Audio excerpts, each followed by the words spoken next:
Hi, welcome to Joy Fido International. My name is Joy Fido and welcome on board. So as usual, we've got something exciting to chat with you about. You know what Joy Fido represents. Let's start thinking. And what is the topic today?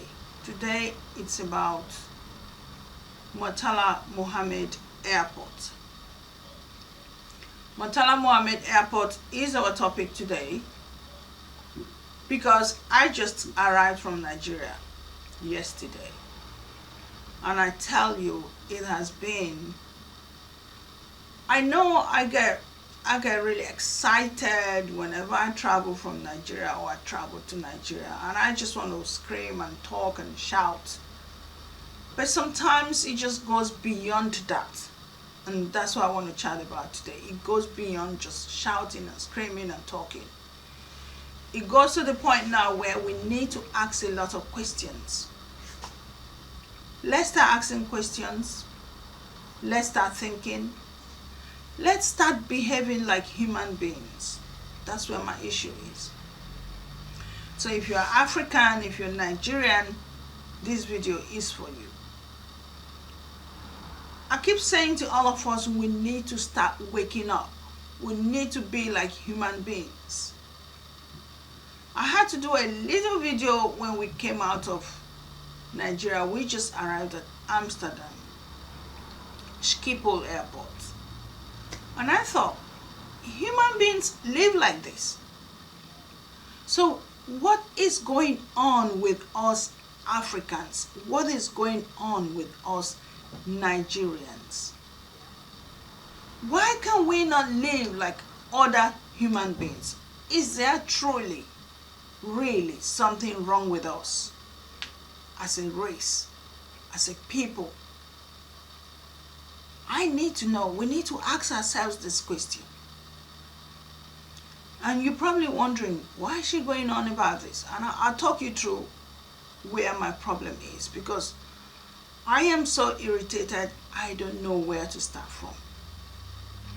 To start with, Murtala Mohammed Airport, International Airport in Lagos, to me, is nothing but, you know what we call motor park in Nigeria? Is a motor park. It is not an airport. Airport where aeroplanes come, land, relax, wait, take off, come back, land again. That's what an airport is. Murtala Mohammed Airport is not an airport. It is a motor park. Let me take you back to when I arrived in Nigeria. So we arrived.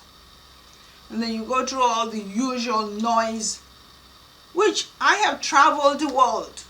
It is only when I arrive in Nigeria I feel so angry about arriving in a place. The way Nigerian airports are like, it's purely designed for traveling. That's what it is. Travel, just get into a plane, get out, and that's it. But you see, other airports in the world, it's not like that. You arrive at an airport, it is more touristy, because I am also studying tourism, so I know what I'm talking about. It is touristy, it's relaxing, it's enjoyable. You walk around, you go from a shop to a shop at the airport, you get some perfumes, you spray some samples, you look at sunglasses, you put it on, you look at clothes, you look at shoes, you look at whatever. Shops are everywhere. You're relaxed, you're comfortable. You look on the board, you see arrival planes, or you see departure planes, you see which one is going where and what time. You look for your where is my departure lounge, where would it be? You get so and so, and you're just relaxing. You walk around, you whatever you need to do in an airport. People look forward to traveling. People look forward to getting to an airport. Now, come out of that zone when you're thinking Nigeria, when you're thinking Lagos, when you're thinking Murtala Mohammed Airport. As you arrive, that's it. You have this long queue You start slowly, slowly, slowly. And you know what's interesting, which is just what I said about tourism, you're not going to see anybody else apart from Nigerians arriving in Murtala Mohammed Airport, because that airport is not designed for tourism. And so nobody thinks about Nigeria when they're thinking tourism. The only time you see other races coming to Nigeria is because they're coming to exploit. They've just heard about some mineral resource somewhere and they're coming, and they don't care what the heat is, they don't care what the pain is, they don't care what they're going to deal with. Of course, they would have also traveled by first class because they have the money. And so Nigerians are the only one who are put through this zoo where you know how animals are just headed, like if you've ever seen a cattle rearer just heading the sheep or heading the cattle, that's how you're headed, like that, in some queue, just going left, going right, whichever way this queue had been designed, you follow until you get to the point where they stamp your passport, and then you follow again, and you just keep following, and then you carry on until you get to the point where you have to take your luggage off whatever carousel which doesn't exist, and then you stand there for as long as it takes before your goods your luggage comes out. By this time, 1 million people have hung around you, asking you questions. Do you need help? They're not asking to help you because they want to help you. They're just asking to get money off you. Fine, I have no problem with people working hard and earning money. But how many airports in the world do that? Where else in the world do you see people chasing you and saying, do you need help? Do you need this? You just come out, you get your stuff, you relax, you put it on the trolley, you stroll around with it. You take people take selfies at airports. You relax, you look at yourself, you look at the environment, you feel good, you take pictures and you send on social media. You want people to think, wish you were here. You don't do that in Nigeria. You don't stand near anything because there's nothing to stand near to say anything like wish you were here. You just want to survive. You just want to get out. I'm shouting because I'm so upset. I'm irritated. That airport is the biggest embarrassment of the world. I'm sure other countries African countries may say they have similar issues, but Nigeria doesn't need to be in that position. This is a country that is so rich.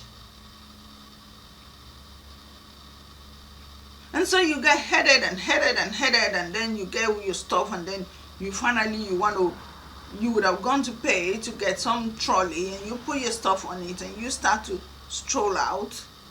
And as you're strolling out, some fat-bellied customs man stands with some table and says, "Come here, open your suitcase." I went to China, and the people you see there are just kids, 16-year-old, 18-year-olds. Those are people who work at the airport. They make it exciting. And then you wonder, what is this man looking for in my suitcase? Is there anything I am not supposed to have brought in, that I have brought in, that I have carried from some country, and now I'm bringing to Nigeria? And so it would take the eyes of this fat-bellied man to see these things. I just came back from Marrakesh, and they were very laid back. This is an African country too. Very laid back, relaxing. There was a point you just put your stuff through this machine that whatever it does, it just scans through and knows whatever is in your suitcase, and that's it. That's it. No human being was there. Put it through the machine. Some people are sitting in the back somewhere just looking through to see what they'll find. If there's anything contraband that you carry. No one interrupted. No one even said anything to us. You come out to the other side, you take your luggage, you put it in your trolley, you walk away. No, in Nigeria, some customs man with some belly as big as that thinks he has the eyes is better than the machine. And so 5 of them stand there and they intimidate and harass you.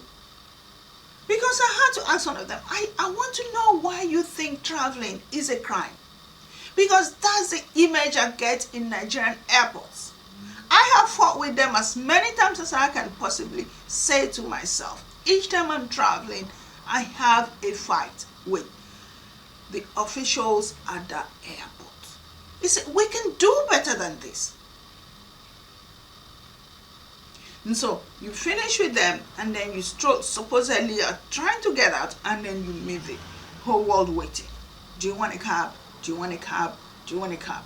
And then as we're still struggling together, which there is nowhere they create room for arrivals.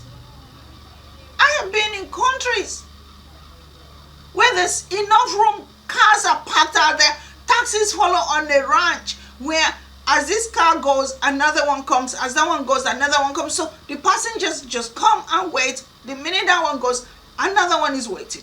This happened in Turkey. This happened in Hong Kong. This happened in Marrakesh. It's happening all over the world, but not in Lagos. Because we don't think. Because that thing in our head is not brain.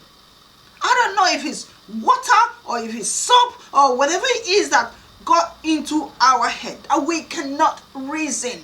What annoys me so much is these Nigerians travel more than anybody in the world.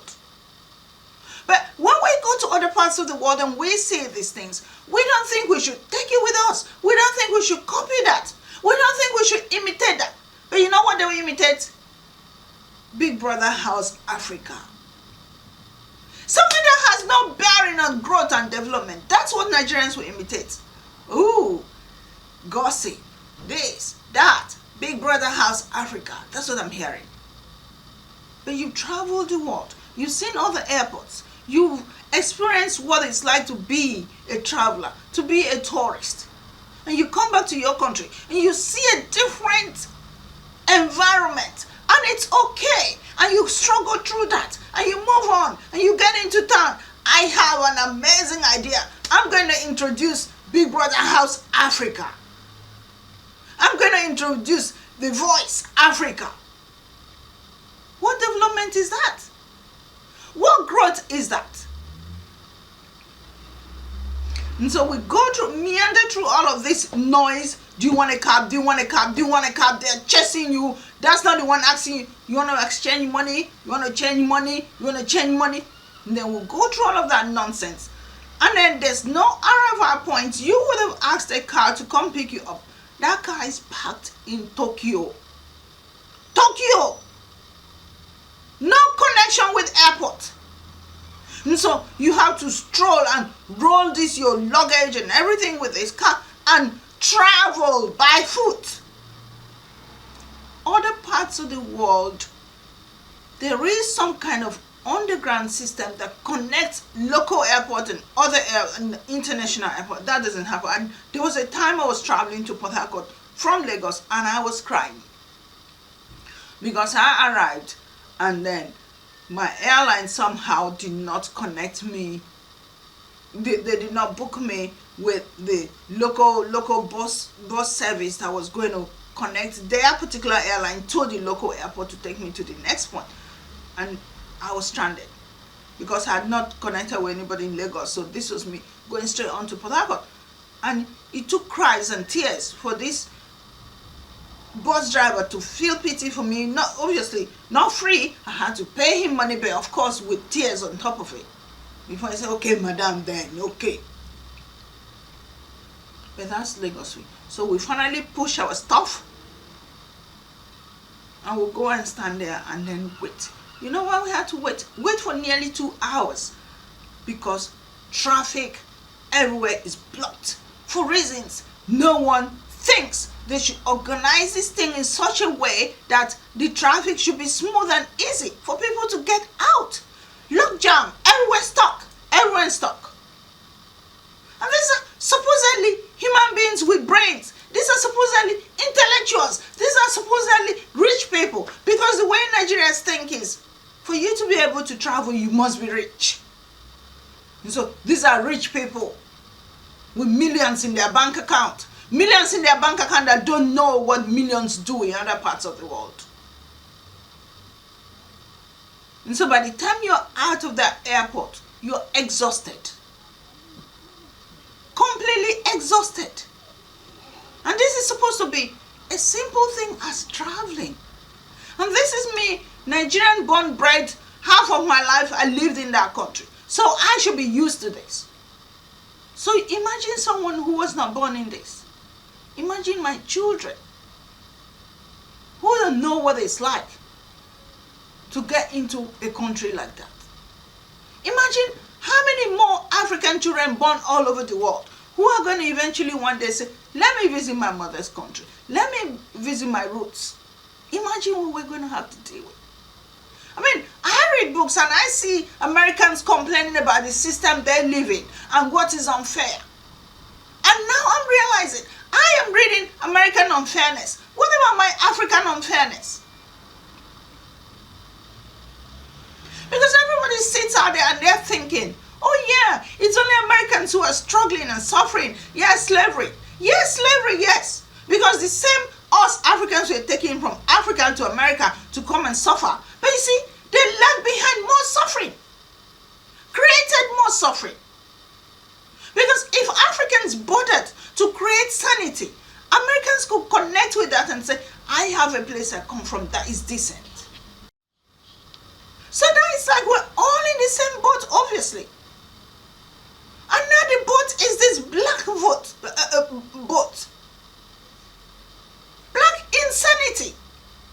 That's what I call it. Black insanity, because what is wrong with us? Africans, a nation full of so much resources.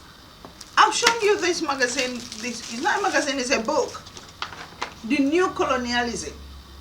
You remember the old colonialism? They came to Africa, they packaged us, they put chains on Africans and they took us to America, and then we went there to become slaves and do all the plantation work. Great-great-grandparents went through all of that.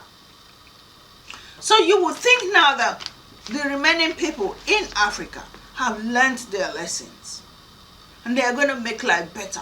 Americans are struggling, wanting to belong somewhere. I know so many people who went to review ancestors.com and they want to see where they come from. I had Oprah also went to check, and maybe she's from Ghana, and people are checking and checking. But what have these African countries kept in place to encourage people coming back home to say, I belong somewhere? This is a snare I'm painting to you.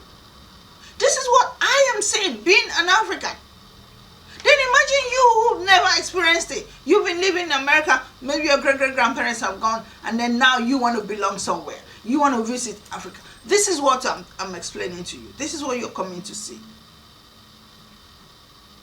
And what is causing that mess? What is causing it? Why can't black people think? Why can we not reason? Why can we not create humanity for our own people? What is wrong with us? This book, The New Colonialism, is just focusing on Britain's scramble for Africa's energy and mineral resources. He goes to explain 10 companies that are on the stock exchange taking trillions of dollars worth of natural resources from Africa. And you know why it hurts so much? Because these African leaders that call themselves politicians are the ones encouraging it. You could pretend that, in the days of slavery, our great-grandparents didn't know what they were doing. Today they know what they are doing. What they are doing is called greed. What they're doing is what is called selfishness. What they're doing is what is called wickedness. Wickedness, man's inhumanity against man. A typical Nigerian has no knowledge of what to live a normal life. There's no electricity. There's no roads. There's no water. Poverty is just everywhere for a continent that is so rich.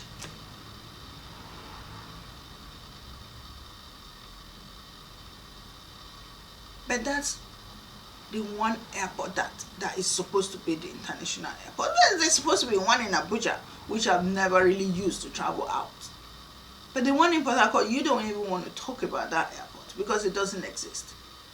And then you don't want to hear the billions of dollars that they invest in supposedly creating these airports. You don't want to hear it. That's the man's inhumanity to ban. Billions of dollars are earmarked, budgeted, put in place. Go and create an airport. And you know what happens? A few of them, 10 of them, 5 of them, 6 of them will come together and take all that money and send it away. Send it to Switzerland, Cayman Islands, you name it.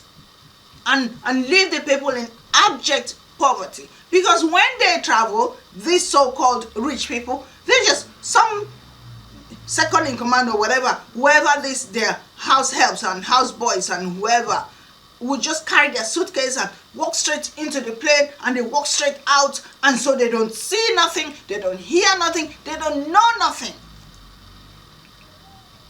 And then you and I will be the one scrambling and queuing up from end to end and coming out to face this. Do you want taxi? Do you want taxi? You want to change money? And that is okay.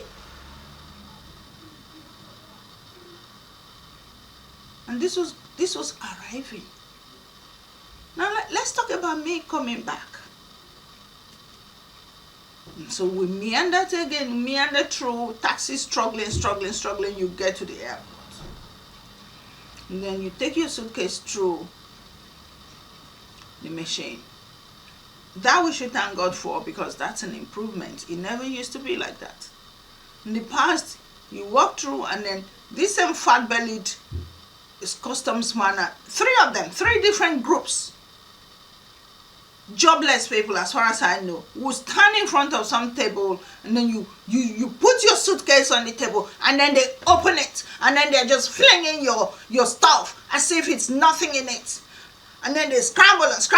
Madam, what are you carrying? What is this one? And what is that one? Even hair extensions was a problem for them. Expression. You cannot carry more than 2. In this day and age, 2019.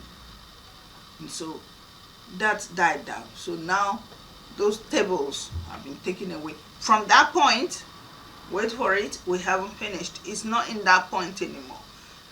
Now you finish taking it through this machine, you go through, and then the airline is what you're dealing with now.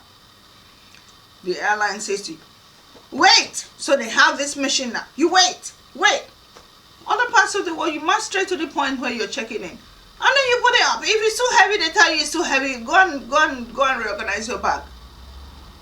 But no, you go through this staff of airline now. You wait. Too heavy. Remove it. Bring the other one. Wait. Oh no, too heavy. Bring. By the time you finish all this rigmaroling, you're lost. Your brain is lost. You don't even know where you are anymore because they are stressing you. There's a long queue. Everybody wants to.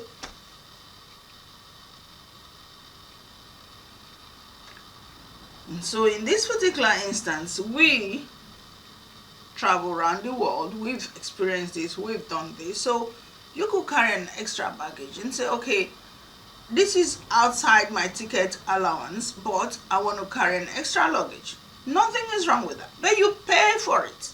The way they tell you, pay me £50, £100. I took that to my sister in the States. I had an extra luggage for my niece's wedding, paid £100. I had to do the same thing in China, paid 50 yuan or whatever. I went to Marrakesh, I did the same. You can do that anywhere in the world. There is nothing wrong with that. So I carried an extra luggage. Because the luggage ticket allowance I had was just one suitcase. We phoned this airline, no problem, it will cost you $70. No problem. How much is that in Naira? We were told. We went, got the Naira, got to the airport. Suddenly, it is no longer $70.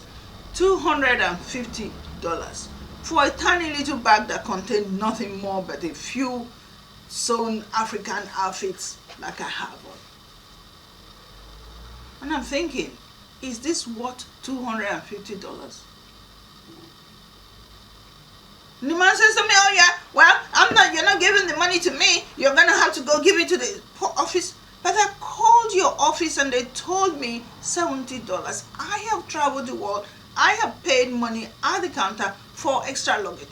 Why is yours different? Well, it's not me. It's not me. So this is a deliberate plan.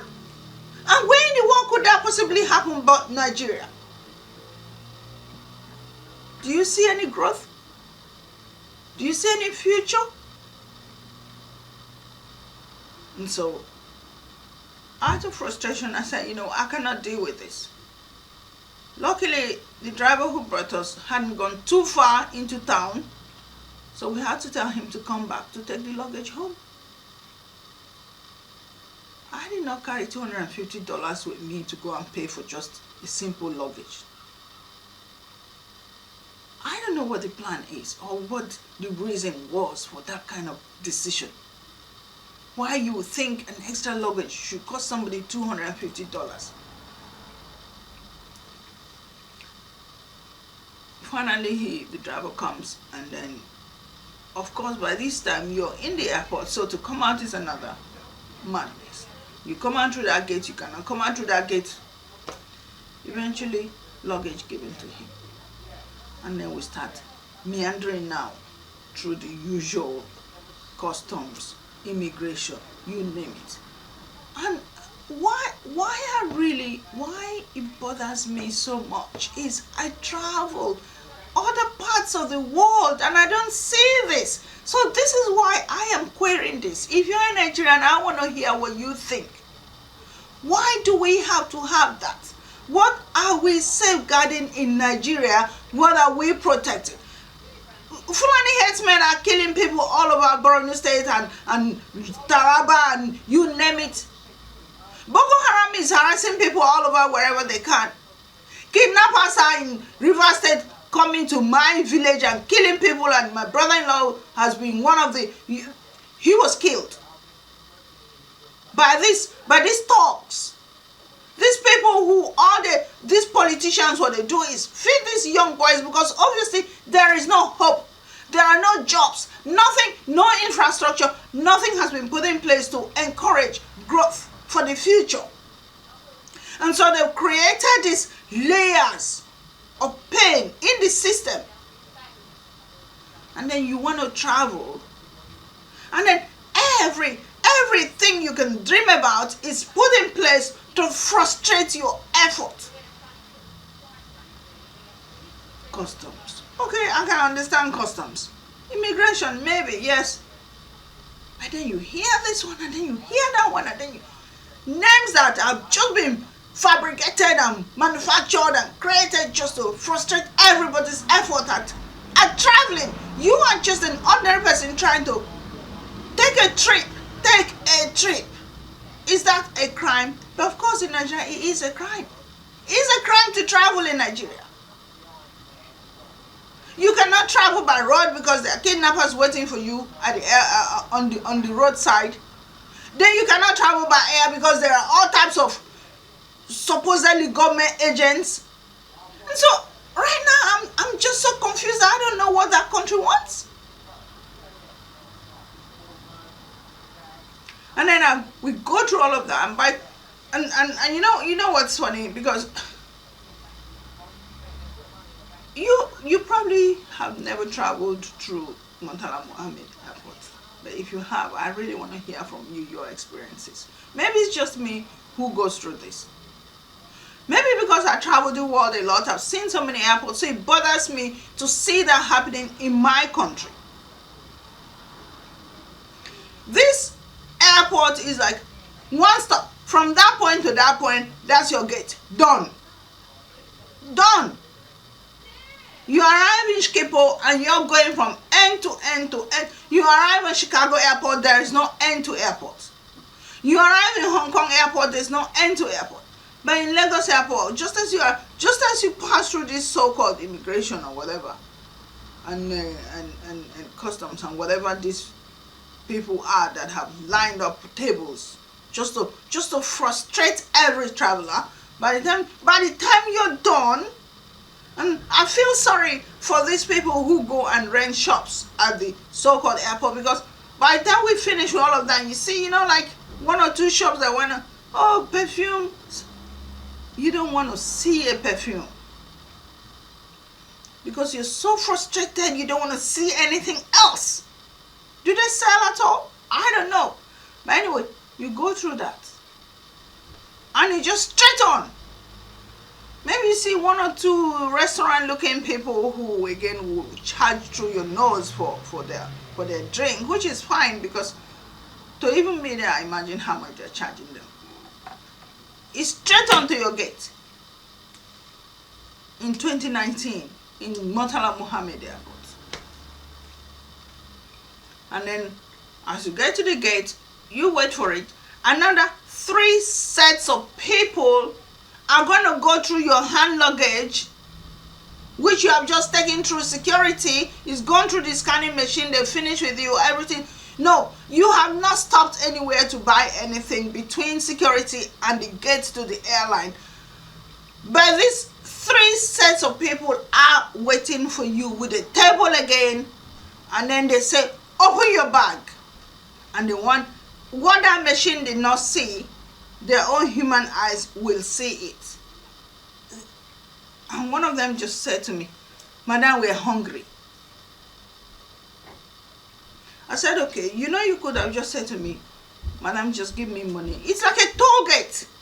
Just give me money, and then you would not have bothered saying to me, open your bag. And so you give them some money. Oh, have a safe trip. And then you wanna see what this place is where you sit down and wait for your plane.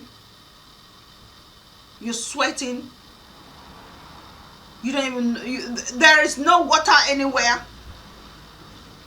The toilet is downstairs, so if you have any problem with your leg, that's you struggling to get down. No consideration for disability.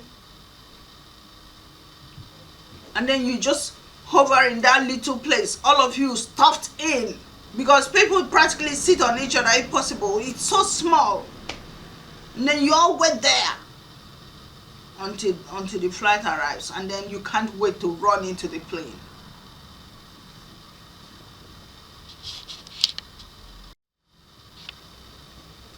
And I'm wondering, I had to, this particular time something interesting happened. And so I bought some liquid soap, and I had this soap in my bag, in my checked-in luggage. Clearly you cannot carry liquid around. So it's in my checked-in luggage. And so when it went through the machine, they'd seen something liquid. Now this is what I'm hearing, that apparently you're not allowed to travel with palm oil. I don't know what the problem is with palm oil. I've not researched it, so I don't know. I've not gone to Nigerian export website to see if you're not allowed to export palm oil or travel with palm oil. But I had liquid soap in the bag. And so the man marches around and calls my name. Oh, you need to come and open your suitcase. We saw something in your suitcase. And I said, okay. He marches, oh, can I have your boarding pass, please? So he takes the boarding pass, and I'm waiting. So I'm waiting and I'm waiting. When do you want me to open this suitcase? Oh, we'll let you know. And he walks away. And he goes around and calls other names. So I marched to him later. I'm sitting down there waiting and nothing is happening. I marched to him and said, can we go now? So I open my suitcase and you can see what you want to see, because I have liquid soap in there. Is there a problem with liquid? No. We saw some liquid. We want to know what it is. Okay, I have no problem showing you what is in there. So can we go now? Oh, no. We can't go now because we have to see everybody else's suitcase before. And by this time, everyone's now eager and agitated, waiting to just get into the plane, because this place is suffocating everyone. Oh, no, you have to wait. And at this stage, I could feel my blood boiling. I don't know if you've ever had that experience. I could feel my blood boiling. I'm heated inside. And I said to this man, I said, I don't know if you've ever traveled before. Yeah, you can well imagine that I travel. I said, yeah. Okay, so you would not understand what I'm feeling right now. You understand what I'm feeling right now. It is bad enough to think, to say to yourself, I'm going to Murtala Mohammed Airport and I'm traveling. It is bad enough to think that. Just thinking about it. And then you experience it. And then you now add the extra stress of telling me, stand there and wait until I call you to come and show me your suitcase, by which time half of the plane or the plane will be full and you'll probably be the only one standing out there because you want to open a suitcase. Do you know what that means? Do you know the stress you're putting on me? oh, madam, I didn't create the law. It's the system. I say your system is messed up. Your system is a shame. Your system is an embarrassment to the world. So I don't want to know what your system says. I am saying to you, let's go, and I open the bag now that I'm standing here. Let's get it over and done with. Oh, okay, I'm really sorry.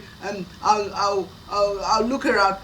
I'll come back to you. Then I calmed myself down, and I just quietly walked away and went and stood somewhere and waited. And when I love this airline, I love to travel with Amsterdam KLM. And this one standing at the door. Oh, thank you for choosing to travel with KLM. And I'm thinking, and who are you telling that? Who are you telling thank you for choosing to travel? Are we still talking business now? Are we still talking marketing? Or we're talking punishment and let's stress these people to the end of the world? What pleasure do you think people gain from traveling to Nigeria under these circumstances? What is the pleasure? What will make a person think, oh, I'm going to Nigeria, when you know this is what you're going to experience? Where is the excitement? What happened to African countries? I mean, I can relate to what the problem is. Clearly, lack of ability, lack of creativity. These people cannot think outside their basic, what they see. They cannot think. What if we create a bigger airport? We will create more jobs. We will not need to frustrate the few people who are traveling. We will create a better life for everyone. There'll be jobs. People can travel. There'll be shops. People can live. What if we imitate what Dubai is doing? What if we imitate what London is doing? What if we imitate what Hong Kong has done? What if we look at China and what they have done? None of that is going through the thinking of a typical Nigerian billionaire. No, what a typical Nigerian billionaire is thinking is, how much more can I steal from my people? Where is that oil well? And how can I circumvent everything that's happening there? How can I get Shell to come into Nigeria and just take over that oil block and pay me $1 billion? And then they can drill all the oil they like for the rest of their lives, and I'm sorted, because now I will take that $1 billion and I'll put it in a Swiss bank, and my children will never suffer. You know what? My generations unborn will never suffer. But meanwhile, let the rest of Nigerians stew in poverty, and I don't care. That's the scenario. That's what's going on. That's what I need us to think. Because we, the rest of Africans, we, the rest of Nigerians, who are dealing with these few people who have no cell or brain in their head, we need to wake them up. And I mean it. We cannot continue to suffer like this. People need to think. We cannot carry on, you know how Richard Branson wrote that book, Business as Usual. We cannot carry on and say, oh, it's okay, it's only Nigeria. And then when we come out of Nigeria, we expect people of other parts of the world to treat us well. If we cannot get that good treatment in our country, why should we expect anybody else to treat us well? Why do we demand more from other people than from our own people? That's what I want to know.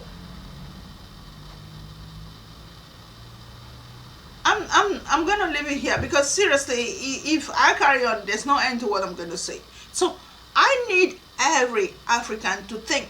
I need every Nigerian to think.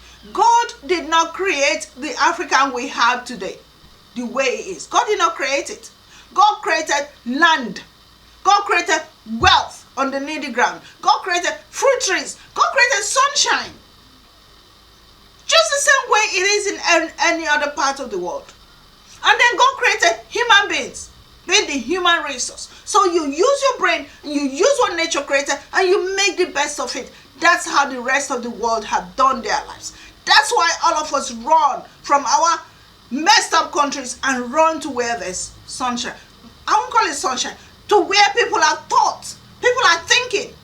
That's how we do that. And so if we don't allow, if we don't push our people, if we don't make them wake up to the reality of what life is, this is it. This is how it's going to carry on. And if we think this is bad, you wait and see what our children will see in future if we don't do something about it. And when I had to do a short video right at the airport, when I tell people to think and talk, everybody needs to talk. Martin Luther King says your silence is invariably saying you agree with it. That's what it means. If you don't talk, you're saying it's okay. And nobody should tell me like Fela would say, and no one die and no one quench. Ooh, my life, my family, I have house, da da da. All of that is nonsense. Because when it's all over, none of us are going to take any of these things to heaven with us. When our life is over, we go with nothing. So if we sit here and allow these people to destroy our supposed enjoyment on this earth, that's how we will die poor. And while they may not go anywhere with whatever they've amassed on this earth, what it comes down to is we have lived our time on earth suffering while they have lived their time on earth enjoying. And whose fault was it? We allowed it. That's what I would say. A typical British person will not sit down and watch Theresa May mess around. Will not sit down and watch whoever, Tony Blair, mess around. They will tell Tony Blair in his face, Tony Blair, what you're doing is wrong. But no, Africans, all of us, complicit. That's what I'm telling you. We are all complicit. We have empowered these people. How can 200 million people in a country suffer for maybe 10 or 5,000 people who call themselves rulers? I'm talking about that. This is a book I bought from Nigeria. This is called My Watch. From Obasanjo himself, one-time president of that country, Nigeria. My husband's ready, and he's already given me hints. Obasanjo went as far as naming names of what they have been doing, the amount of kickbacks and kick forward and amassing of wealth, and people who claim to be leading us, diverting funds that's supposed to develop the country into their personal pockets. So, I mean, that's it. It just shows that we are the ones who have allowed them to treat us the way they have done. So anybody who has experienced the things I'm talking about, anybody who's dealing with scenarios that we're talking about in Nigeria and Africa, your role on this earth is not to shut up and accept it and deal with it, because everybody's got a limited time on this earth. And so you suffer and suffer and suffer in silence, and then your time is done and it's over. Then what did you enjoy in the world that God sent you to go and enjoy? Nothing. So the sooner we wake up and challenge these people, the better for all of us, and for future generations to come, and for our continent, and for our race. So I'm going to leave it here today for this one. Thank you so much for watching this video, and please share this with your friends. Give us a thumbs up if you like what we talked about, and we'd like to hear your feedback. We'd like to hear what you think of the things we're talking about on this channel. And subscribe to hear more, because there's more coming your way on topics like this. So we look forward to seeing you in the next video, and God bless you.